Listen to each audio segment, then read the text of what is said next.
So today, let's talk about a really powerful idea, the principle of knowledge. It's a way of thinking that can help us turn all the noise of information out there into the clarity of, well, true wisdom. Let's dive in. We live in this crazy age where we have endless information. We've got more data at our fingertips than any other time in history. But here's the question. Does all this information actually make us any wiser? I think we've all felt it, that feeling of drowning in facts but starving for genuine understanding. So what's the deal? What's the missing ingredient here?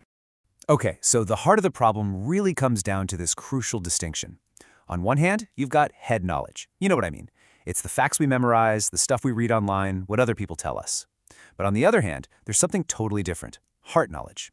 This isn't just information, it's a deep, personal conviction. It's the kind of understanding that actually feeds your soul. This, right here, is the kind of knowledge that really changes us. To get to that heart knowledge, we've got to first really wrap our heads around the difference between just knowing something and truly deeply understanding it. And this leads us to a foundational principle, and it's this idea right here. It's the commitment to not accept something as understood until it resonates with you on the deepest level, until you are truly 100% convinced in your heart and soul. It's basically a refusal to settle for just surface-level learning. And look, this principle wasn't just some nice idea. For the person who came up with it, it was the actual starting point of a huge journey. It sparked a personal quest that lasted a whole decade, a relentless search for a practical method to turn all that information into real wisdom, all driven by this insatiable desire to learn, to grow, and to finally, truly understand the world. So why go on such a difficult quest? What's the point? Well, the goal wasn't just to pile up more facts, but to achieve something much, much more profound. The ultimate aim is to reach what's called a higher level of cognition. Now, what's so interesting about this is how simple it is.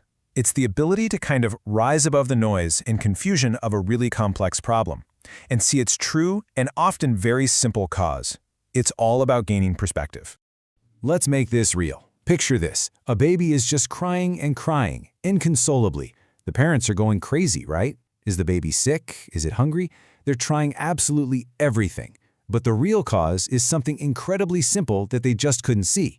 A single, tiny safety pin hidden in its clothing was poking it. The whole complex problem had a simple, overlooked cause. Or how about this story of a fierce, untamable horse? Everyone thinks it's just aggressive and dangerous. But one person comes along and realizes the truth. The horse is simply terrified of its own shadow.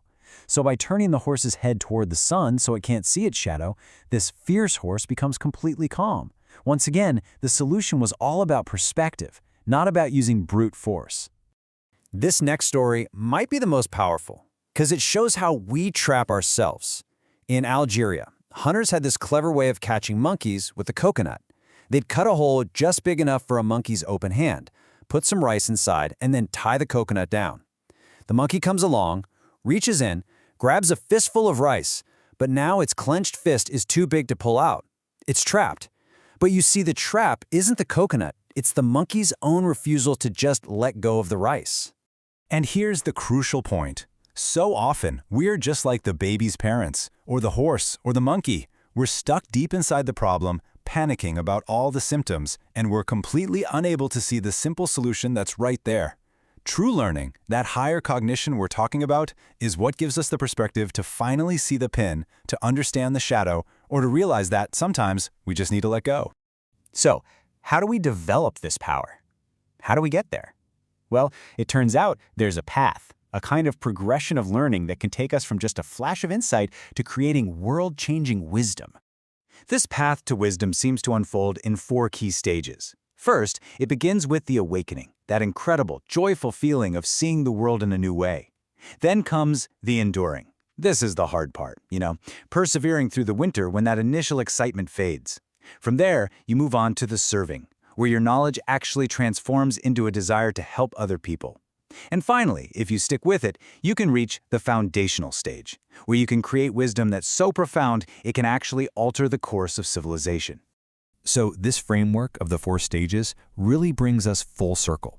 It brings us right back to that central idea of moving beyond fragile, surface-level information to something that's truly solid, something transformational. And that right there is the ultimate goal. When knowledge is no longer just something in your head, when it's been forged through this whole process into true, deep understanding, it becomes immovable. It's not just an opinion you hold anymore. It becomes a part of who you are. It's a foundation that can withstand any argument, any challenge, any storm that comes its way. So I'll leave you with this question to reflect on. Looking at your own journey, from that initial joy of awakening to the challenge of enduring and maybe to the desire to serve, what stage of knowledge do you think you're on right now?